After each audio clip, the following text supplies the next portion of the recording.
I honestly wanted to be a chef. I would rather say, rather than ordering, we work with our senior management. But what we did is bring some sense of sanity to the whole process. See, building something from ground up and coming into the office is different from coming into the office and then going to the site. In the hierarchical process, maybe for someone my age and experience, I might have a step up, but that's how far it goes.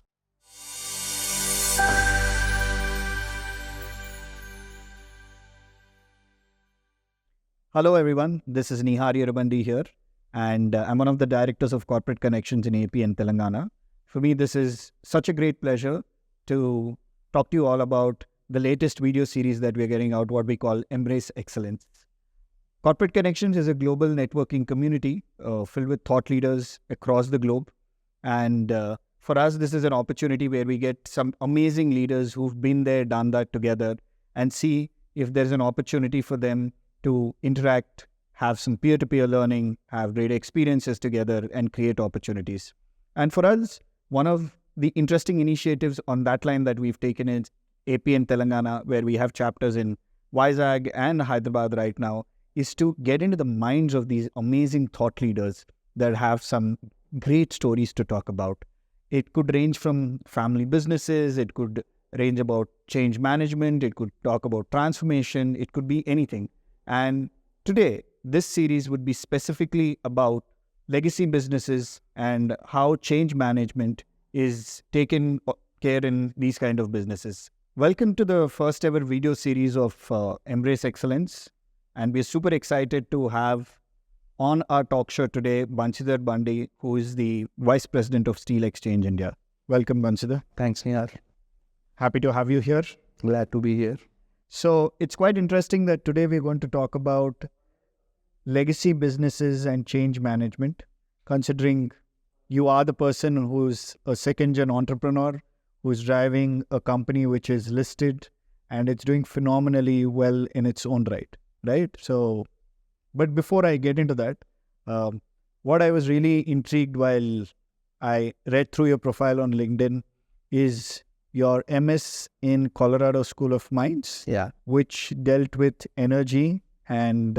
So I did my Master of Science from the Colorado School of Mines in Mineral and Energy Economics, which is a subsect of economics called resource economics. This is a specific field related to that, which kind of ties in with my family business since we deal with minerals and steel. So kind of manifested itself in some sort of way. So manifested in the sense, would you say there is a relation between what you're doing and what you studied?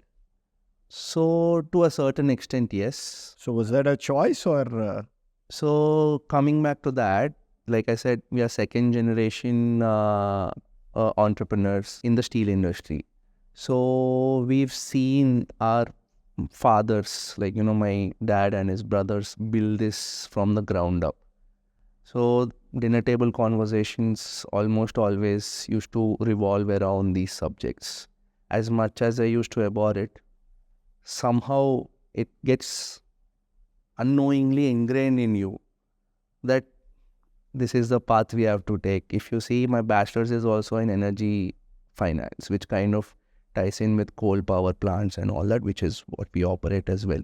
And then my master's is this. And all throughout life, knowingly or unknowingly, I've been interested in this energy, minerals and all. It's a very intriguing topic. I'm sure a lot of you also feel that way. But for me, it's much more closer to my heart now. Though like I said, I used to really hate it, especially that they never used to talk about anything but that. So if I would go back to your childhood, keeping the family business aside, the minerals, the steel and everything aside, what was that one thing that Bansi used to love a lot? So or just keep him going, what was he passionate about? So I wouldn't call it see, being a child, I think passionate would be too strong a word to use. What would you love to enjoy? Like cricket, So when I was a kid, to be honest, like even a lot of my relatives, I honestly wanted to be a chef. Okay. Wow. So, and today I can't cook for the life of me. But I don't know. I just made, Maggie once when I was probably 6 or 7, and I used to go around town. I want to be a chef. And honestly, till the age of 13, I believed I could. Though that was the only dish I made. But today we do a different sort of cooking. We cook minerals to make steel. So if that qualifies, I don't think so. So just going back on that line, when we had a culinary launch event at CC last December, I remember you flew back, you took the flight and you reached about 10 o'clock. Actually, I can actually say I fought, people generally use the statement as a joke that, I fought against natural calamities and all that to make it to so-and-so event or to make it. That day, I literally came out through a natural calamity. I was stuck in Chennai during that. Was it your interest for being a chef that pushed you there? Yeah, I was like, I have to go to this event. My childhood passion. Like, What did you cook? so that day, me and my really close friend Bharadwaj, who is also a CC Vizag member, both of us came up with that tiramisu, which I believe was the best tiramisu that particular day, and we were judged quite well for it.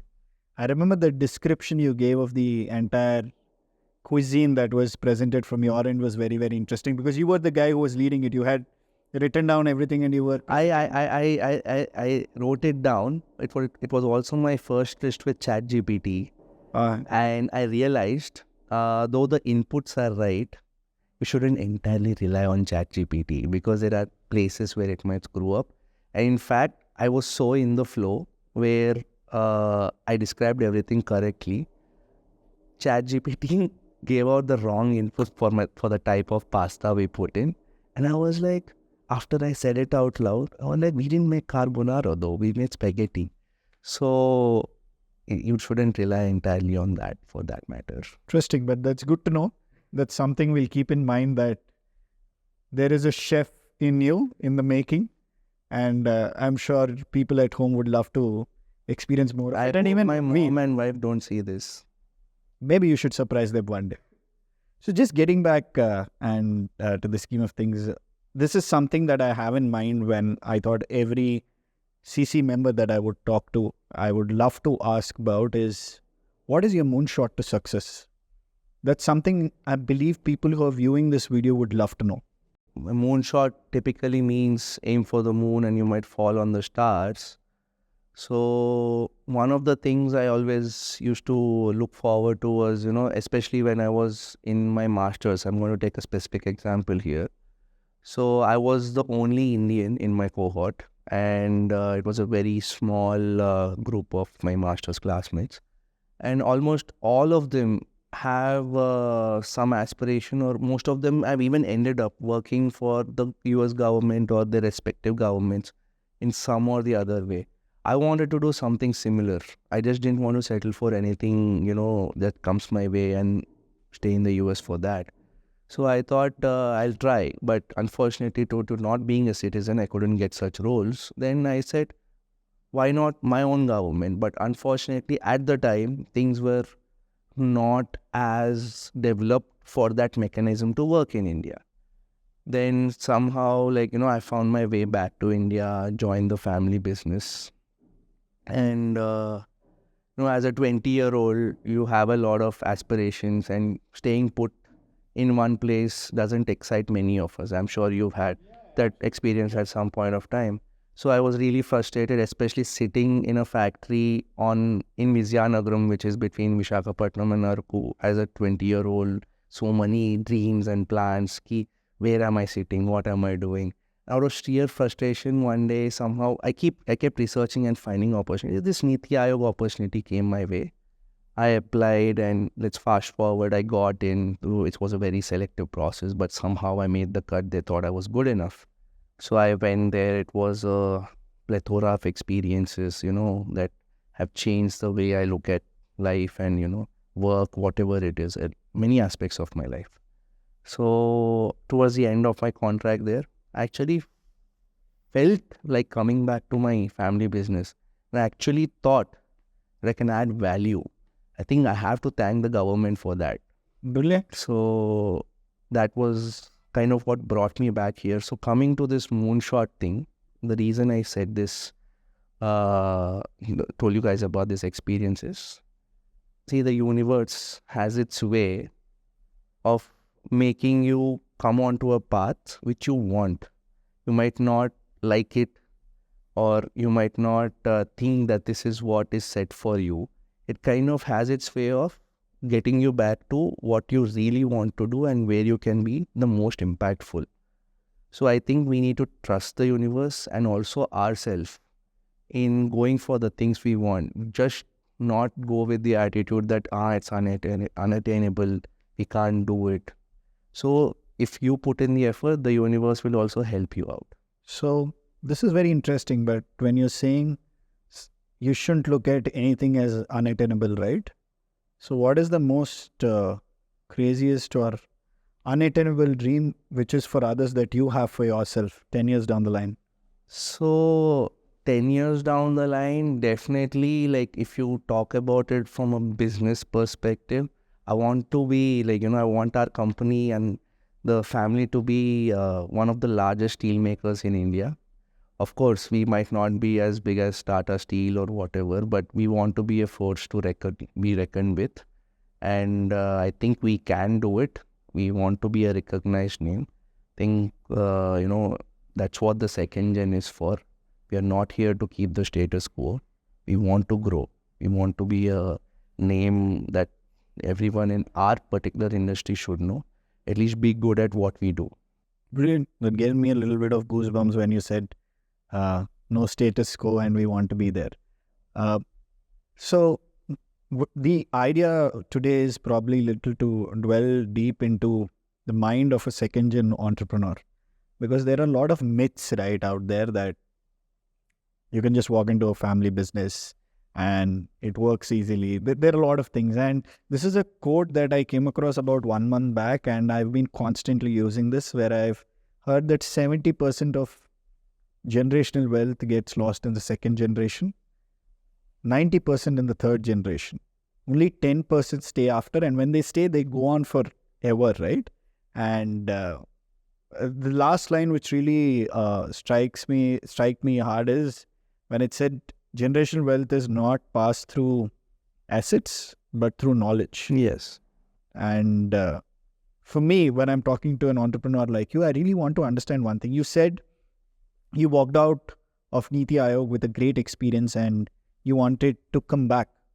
Was coming back very natural? Is it a birthright that you walk in and you say, Bansi is going to become the vice president of SEAL one day? Or is there a process? What happens in an organization where there's so much dynamics involved which is not visible to the naked eye from outside?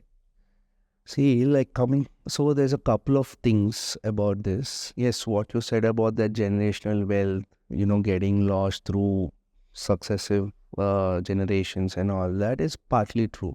It all comes down to what kind of individuals those people are. It's not just the family. It also comes down to the individual. That is one aspect of it. And the part about it being more about knowledge than finance is what resonates with me more. Brilliant. So I would keep the finance aspect aside, at least for now. Maybe we can discuss it later.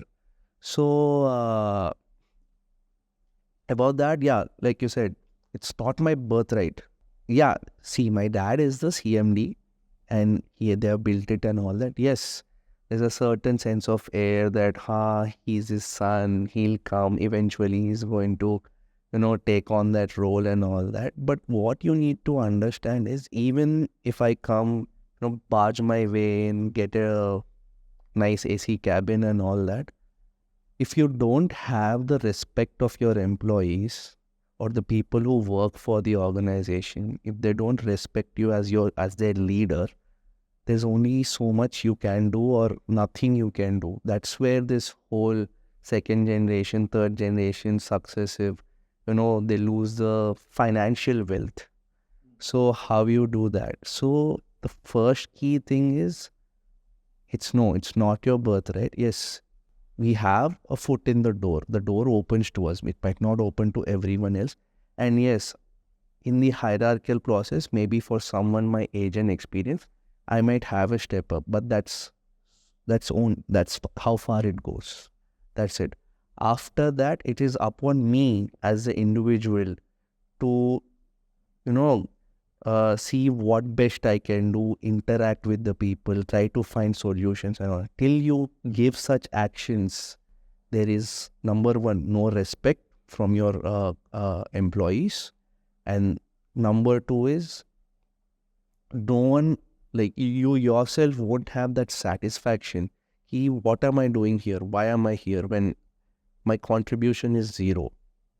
So it's a wrong notion. Yes, with all this whole nepotism and all of that going on, I agree. There's different perspectives, but it's not easy. You have to find a way to sustain these organizations, and without new thinking, and every generation things change, technologies change, outlooks change. So we also have to make sure the organization adapts to that, and it's not an easy job. How you run it and how you sustain it is on you. So just saying that you can just walk in and expect everything to run itself is not correct. I agree. We have to put in our effort and our And how do you, in that case, deal with the employees? They could be senior management folks.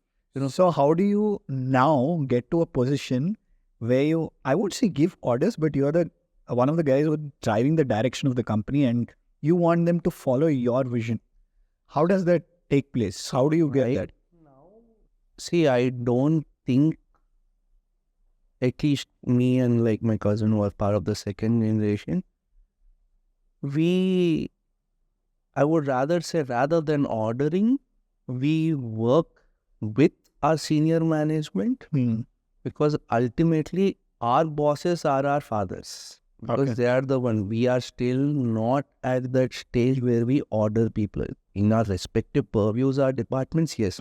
But what I'm talking with you about is the senior management. They are all respected people who have a wide range of experience, and they've seen a lot of things practically which we might not have. Because see, building something from ground up and coming into the office is different from coming into the office and then going to the site. So the point of view changes, and these people have been with us since our inception. And like I said, they've literally seen me since the time I was 6, 7, and all of them were also at the time in their early 20s with lots of aspirations. And we've grown up. So we don't order them around, we take their advice, we sound out our ideas to them. And even though it's a professionally run company, sometimes we say, "Uncle, how do I do this?" And they give their experience and they guide us through the process, because that part is acknowledged that we are the future of this company, and there needs to be some continuity that goes on, and they are there as I'm not getting that word. It's like showing the path. See, everyone has their role there. They all are experts in that. So that is well defined. So they help us get there. Maybe I could say they guide you in the right direction when you... Guides for us, advisors and all this. But again, I understand this. I'm sure when someone looks at it, it feels like, okay, nice. You're working with the senior leadership. There's a lot of respect. There's good camaraderie and everything. That's fine. But when you move from your first gen to the second gen, I'm sure there's a lot of change that you want to bring into the organization for it to get into the next realm of things. What you're talking about 10 years down the line, the work starts now. Is there resistance in your organization when you talk about change? 100%. Any organization will have this. Especially when people like me, we just come in and day one I say, this needs to be changed, which I was very brash about it. But then I was a young, 20-year-old, and then over time I also started understanding their perspectives.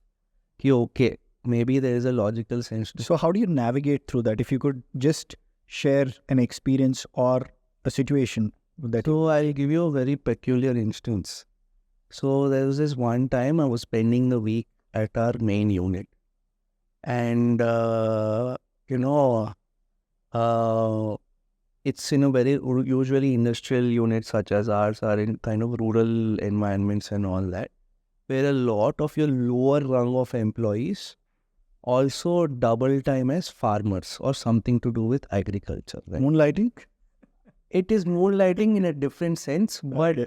this is more of a lifestyle, I would say, Okay. rather than doing a second job, because these are rural areas. That is that's the first duty. Farming their ancestral farming lands, they have cows, buffaloes, whatever. That part is there, but that's a lifestyle more than, I wouldn't say double time then. So it's more of a lifestyle. But what happened was, we have these things called tippers which move iron ore and coal, and we have shift-based workers. So one such tipper driver, in the middle of his shift, he parked the truck to a side, got down, got on his bike and just sped out of the unit before anyone could react. And then all of us were like, what happened? And, I was there. So I was like, what is this bloody, like, why is this happening? The whole process has stopped. I mean, of course, a replacement driver will be immediately found. It's just a minor hiccup. It's not a big problem in the grand scheme of things. But I wanted to find out, what is this nonsense? Is this how it happens, as the brash guy that I was when I initially joined? And then got to the crux of it. What we found was, he has 2 cows. 1 cow died. Okay. And for them, that's a big thing. For a city guy like you and me, is like, yeah. But for him, his whole lifestyle, his livelihood, all of that changed in that one moment. So for him at that point of time, that was more important than this job. That being said, you can put that philosophy that, we are paying you for your time and all that. Those things work for Western industries and Western philosophies. When you're working in an industry like ours in India, there needs to be a certain sense of how you look at things, which only come with your time on the ground. So experiences like that, you can't apply your typical HR policies in these scenarios. You have to be understanding. You have to think about it from that guy's side. This is just a minor example. There's many weird things that I see. I can't even explain some of them, or can't even understand some of them. But I trust the judgment of the people we have. And not that every case we just let it go. We try to understand what's the issue. So these things help us also understand as someone new coming in. So we have to take the old with the new and go forward. You can't completely abandon the old or disregard their advice. There must be some logic or reasoning to what they're doing and how they're doing. Absolutely. But that being said, all these experiences also help us understand what needs to be kept, how it needs to be kept, and what needs to be slowly phased out. You can't just remove something overnight and go. There's a process, is what you're saying. For There's a process. This was just a small example just to show. So we've tweaked our HR policies also in a similar manner. That's interesting. Where we've accounted for instances such as... There's a lot of adaptation. Yeah, there's situations. So tell me one thing, from the time you've come with your experience at Niti Aayog, you said there's a lot of correlation between what you've studied, where you worked, and where you're here right now. What is the change that you brought about in the organization? What did brand Bansi do to SEAL till date? What is his impact? One thing I majorly done, I mean, in of the many functions I do, is the way our corporate communications as well as our correspondence with government entities, or even, as a matter of fact, any vendors or all that were big scale people work. Because I've seen the other side as a receiver of correspondence from the government, how things work and all that.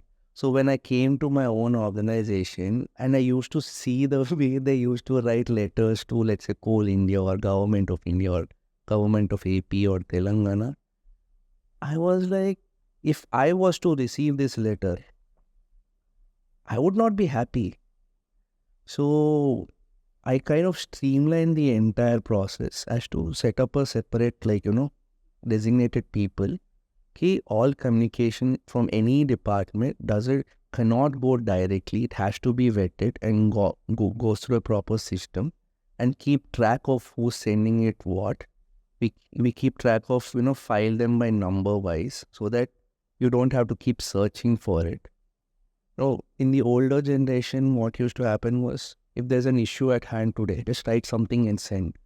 Of course, it used to be somewhere, but tracking down that correspondence and communication used to take a lot of time. And so we brought some sense of, sanity to, I wouldn't say we've organized it all by ourselves.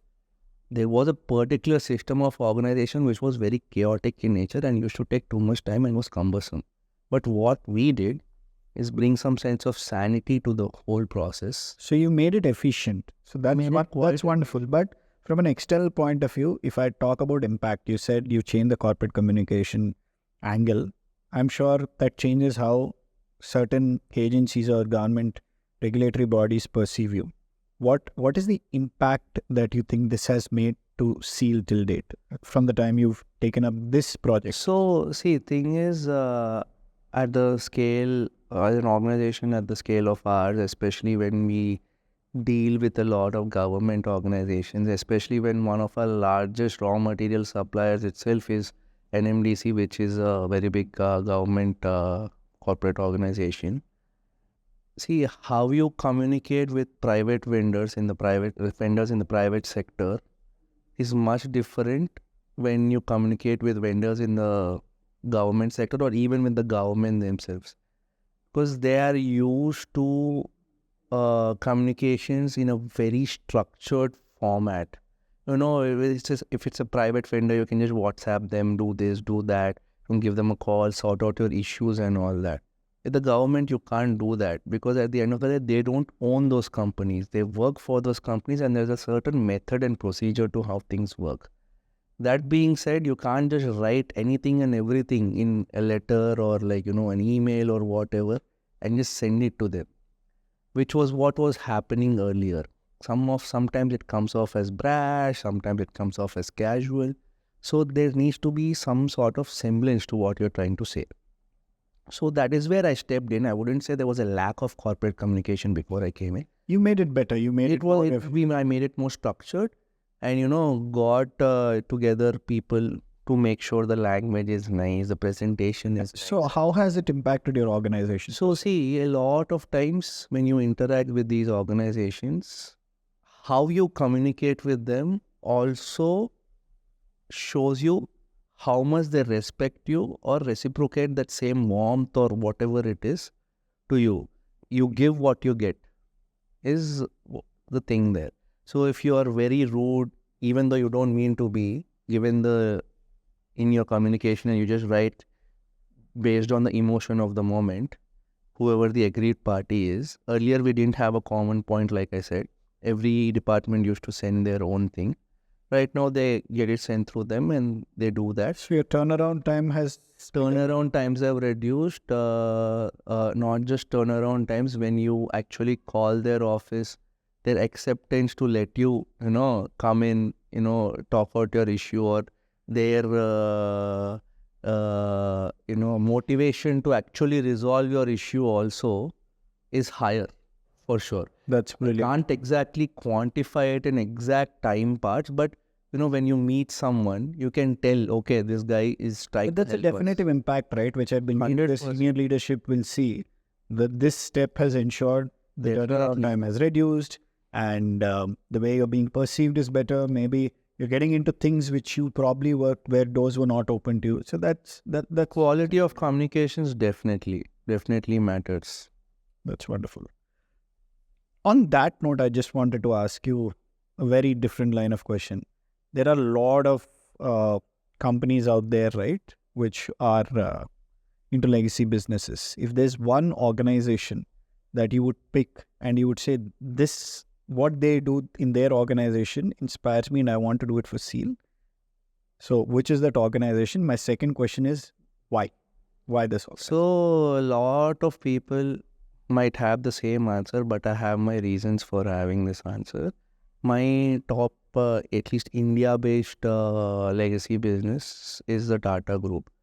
But, commonly a lot of people say, Tata means ethics, values and all that. But my reasoning is, they have mastered the art of how to retain ownership and have oversight, while at the same time letting all of their companies be professionally managed. So they have enough time to look at the bigger picture and, strategize to enter newer business spheres as well as do their social contributions and have a holistic development and kind of oriented view, rather than just being headlong into the business and think about that 24/7. So I envision earlier in answer to your earlier question, 10 years from now, I want us also to have the time to do bigger things while the companies are professionally managed with well-paid managers in CXO level positions and all that. We just want to be there and give our oversight. We want to grow to that kind of level. So, to get to that 10 years plan, right? I say it happens in 10 No, yeah, absolutely. That's fine. You can always... Because of course, Tata is older, the Tata Group is older than the country itself. So, of course, it has taken them a long time, but we can always aspire. Absolutely. So, are you empowered enough, or do you have that free hand as a second-gen entrepreneur to take calls? Or do you have to go through certain lines of process, do a lot of convincing to bring about these changes? Because when you're referring to Tata, you said a professionally managed. Every organization slowly gets there. Yeah, every organization. So you have that free hand while you're taking decisions. So by free hand and decisions, it depends on what the decision is. And especially if the decision entails a major financial aspect, there's only one person, or actually two people's authority I have to take. One is my father's and the other is my dad's brother. But otherwise, most of the day-to-day decisions and everything, me and my cousin have a free hand in most of what we do. We take ownership for that. Unless, like I said, it has a significant financial implication, which is when we refer to them for their better judgment. Because like I said, just because we have come in today and we have these grand ideas and we expect such certain outcome, the reason we go back to them is they've been in this industry for 25 to 30 years.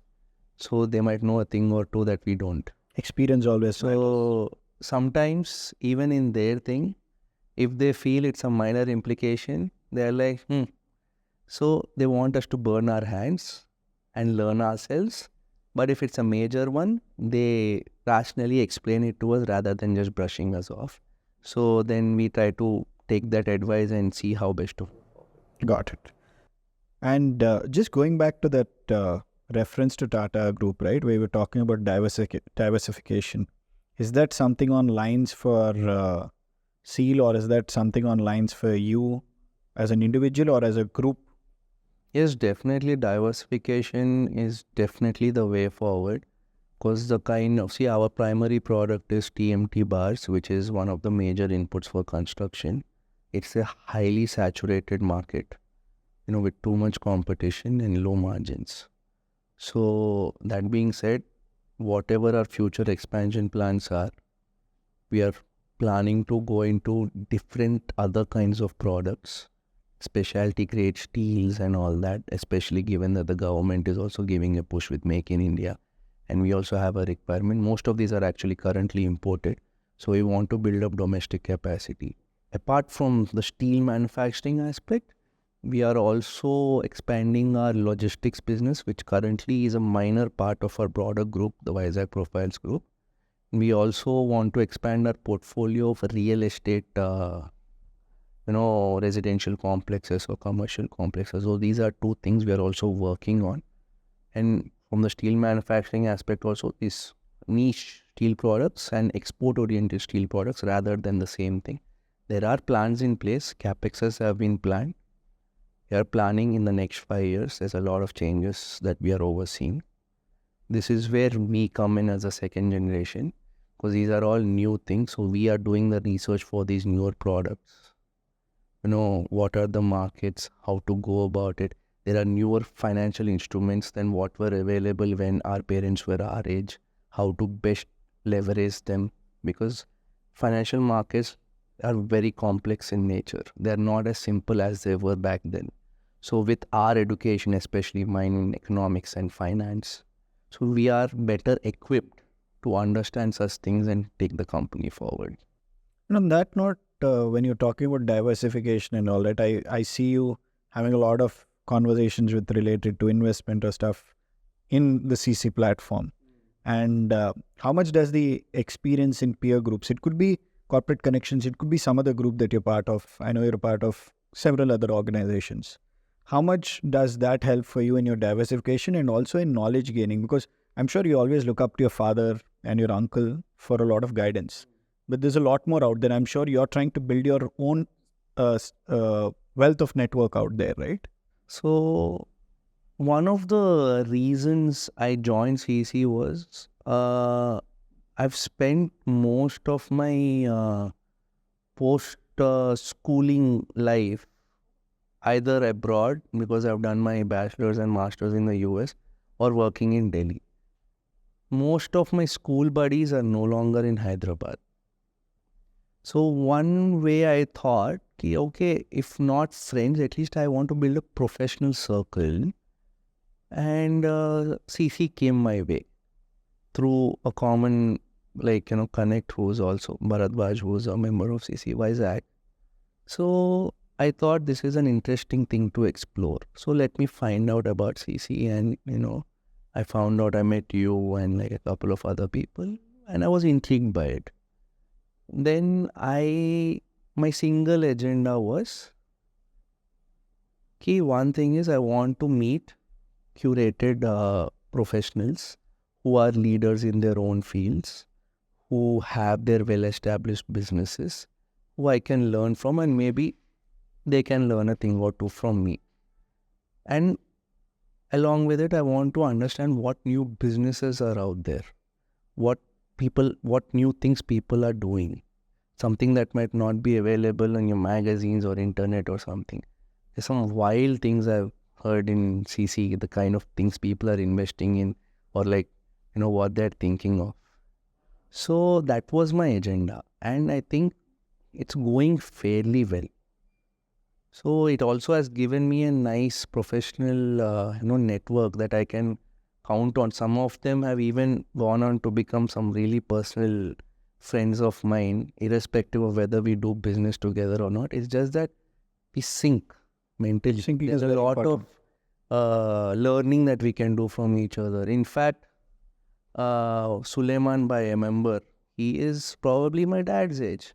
But the way I speak to him and the way he speaks to me and all that, we don't see that age gap between us. So I really like that comfort factor it has given. I can talk to him as an equal, as a friend, which I might not be able to do outside had I met him in a different setting. So the kind of experience he gets and what I learn from him, I'm sure he also learns from me. Absolutely. So that's the kind of experience I'm looking for. And as for the other aspect, investments, I've gotten some really good investment opportunities through this platform, which I have taken advantage of, which otherwise I don't know if it would have come. And it's a rather than part of the wider group, these are all personal in nature for me, these investments. And I would never in my wildest of dreams must have imagined that I would get into such sectors, like brewing being one of them. Interesting. But this gets back to me to one thing, right? What you're talking about, what Bansi is all about. Bansi, the individual. Like we said, legacy business or ownership out there, it's not a birthright. You walk in with something, and you've been an individual even from your starting. When we started, you spoke about Niti Aayog or anything. One thing that stands out for me is the fact that you like to put yourself out there. Sometimes even in uncomfortable situations like right now, which I know you haven't done this before, but you do that. Is that a trait of yours where Bansi pushes himself to be out there because he believes opportunities come there, or you like to try new things? What is it about? So this kind of ties back into about my bachelor's degree. When I was in the US, I was a very shy kid in school with not a so great friend circle. There was only a couple of friends. I wasn't outgoing, or I was just your average kid, I wasn't the house captain or this or that, just chalta hai attitude ke saath. But I realized when I went for my bachelor's to the US for the first time, it was an alien country. I knew no one, zero idea what I was getting into. At the time, it sounded exciting getting on a plane, going to a different country for the first time and everything. But the moment I landed, I was like, oh man, what do I do? So it's like necessity also compelled me partly to kind of, go out, talk to people, figure things out. And also what helped was in the first semester, at least for my university, we used to have a class which was a requirement for anyone doing any degree, saying Comms 101. So you have to go to that class, take it. You have to give written prepared speeches every week, and at the end of the semester, you have an exam which is 25% of the grade, where you have to pick a topic based on anything, and you have to speak to the class about it and let them know a crucial piece of information about you which they might have otherwise not known. So that class also, I would say, was a crucial aspect in helping me break out of the shell. But other than that, my other experiences, not from there onwards, I've started using some of these smaller principles there too. And then one thing led to the other. And now, though I might be hesitant in the beginning, I'm like, what do I lose? I'm just being me. I'm being honest. I'm just going to say it. If they don't like it, they can let me And know. I think that's what a lot of them like about you, the fact that you're honest. You tell me where people come and open up to you, because I think they like the fact that someone's honest. So Bansi, I won't say a quick rapid fire round, but somewhere I want you to give some quick answers for these questions, right? So I have 5 questions where we want to quickly get some opinions from your end or thoughts from your end. So Bansi, how is it having your boss around both in your office and at your home? So it's quite frustrating, to be honest, because generally any typical person will be like, they can come home and, for lack of a better word, express displeasure about their boss, though I would like to use a different word. So, but Dad's going to watch this, yeah. unfortunately, I don't have that luxury, because the people I have to do that are the same people in the office, which is something, I mean, it's not a big problem. There's our own set of issues and all that happen. It's not fun though. It gets quite frustrating because in the office, we have to give respect to the chair my father sits on, though I might not like something or I might be angry at something. I can't really openly say it when everyone else is there. But unlike an employee who can't even express that to their boss, I have the luxury of saying and expressing in whatever crude form I can It's a catch-22 to my situation. boss at home as well. So it goes both ways. So then similarly, my father, my boss, also we get into arguments and fights, constructive arguments and fights, nothing personal, at home as well. But it's part and parcel of a family business. It's unavoidable. That's why you call it a family business. Otherwise, it's that just note, business. Another question. You were someone who was initially shying away from being a part of the family business. So what would your advice be to someone who's shying away from joining the family business? So thing is, generally people shy away from it. The most common reason for it being, they don't want the people to perceive how I've been given everything on a silver spoon. I need to prove myself, etc., etc. Some people do take that path. They go outside, they prove themselves. They work here and there, and then they come back after having a great realization that, hey man, that's better, or I can do a lot more impactful work there. Some people dive here straight on into the family business. So what I just have to say to them is, don't think of it as a burden. Think of it as, getting to do something highly impactful at a younger age, which gives you a longer period of time to run something and to build something meaningful. Beautiful. Very well put. On that note, how do you handle tricky situations? Because you're dealing with family dynamics, right? You have your cousins, you have your father, you have your uncle. So how do you deal with tricky situations? So in our particular family business, it's not just the first degree or second degree of cousins or family members. We have up to I think 4 or 5 degrees of family relations. My tatas, cousins, something. Well, a lot of them. So a lot of this ties down to the fact that I don't know about many others, but my dad and his brothers have always put emphasis on maintaining relations with anyone, no matter how far the degree goes. So we have people working in the lowermost to the topmost management level. In some way or the other, they're related. No, I'm not saying It everyone. becomes very tricky for sure. It does become very tricky in some situations, especially when they're closer relatives and especially if they are in the upper managements and all that.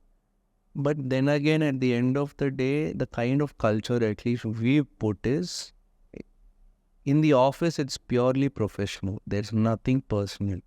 Of course, not every human being is the same. They might not like it, they might like it. We always discuss. If someone is aggrieved, we have our homes, like I said, boss in office, home, same thing. Same way, thing goes for relations as well. If they're really aggrieved, we encourage them. You come home, we'll discuss what is it you're aggrieved about. We always talk it out. Like I said, discussion and communication needs to be open. Just because you're in some seat doesn't give you a God-given right to do as you please. So all of us, we communicate with each other, and there have been instances if someone was really unhappy, we've So spoken. I see communication is the key and professionalism the base. Yes. Great. And family businesses, right, have a lot of emotional value attached to them. As you move on generations, it can strengthen, it can dilute.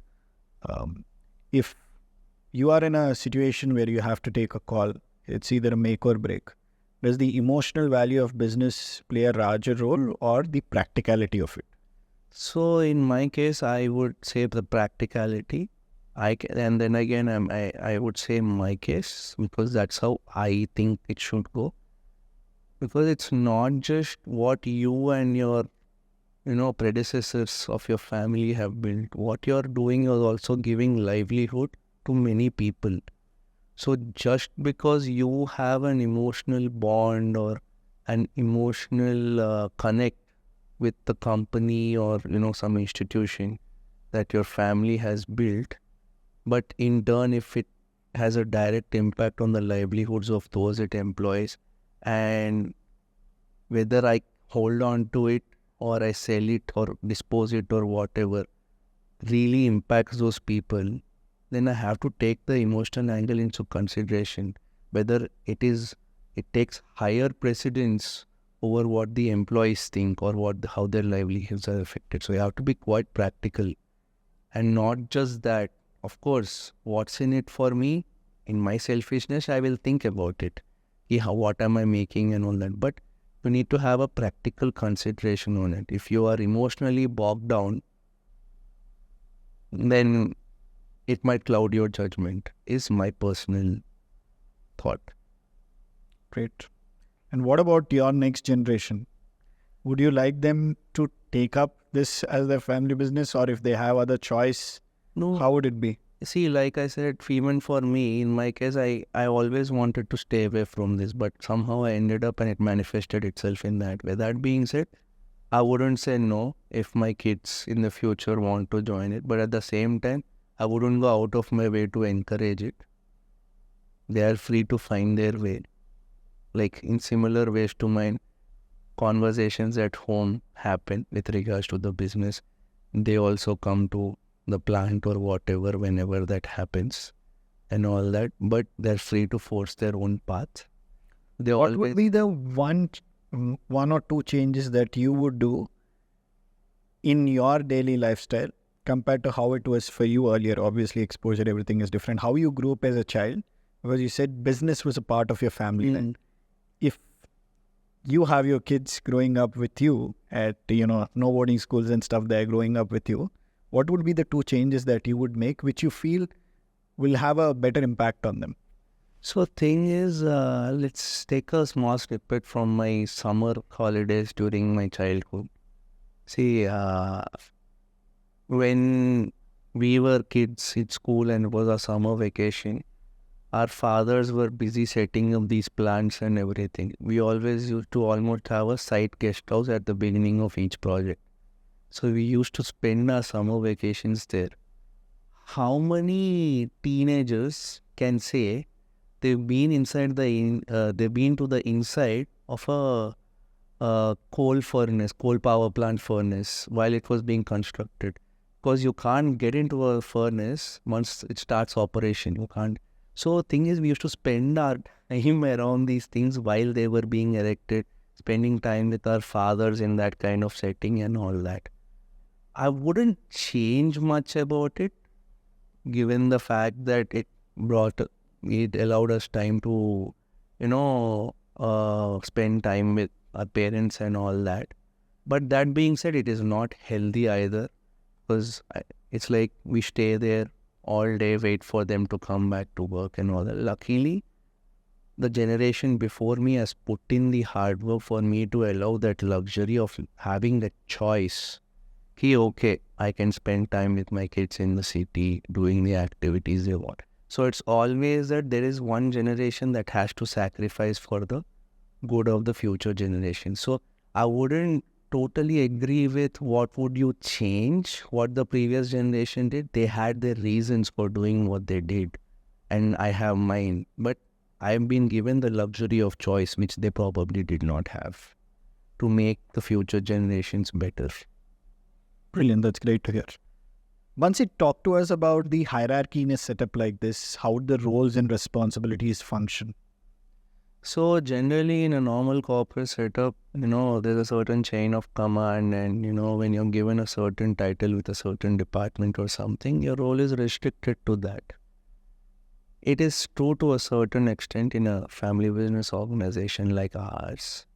But that rule does not apply for everyone, especially if you are a core member of the family itself and you hold a title in the organization. Because we are expected to do everything under the sun of whatever is needed for the company. There is no, I'll only do this because my job title says. So you need to roll up your sleeve in the Roll up your sleeve, and if need be, go down to the ground level also.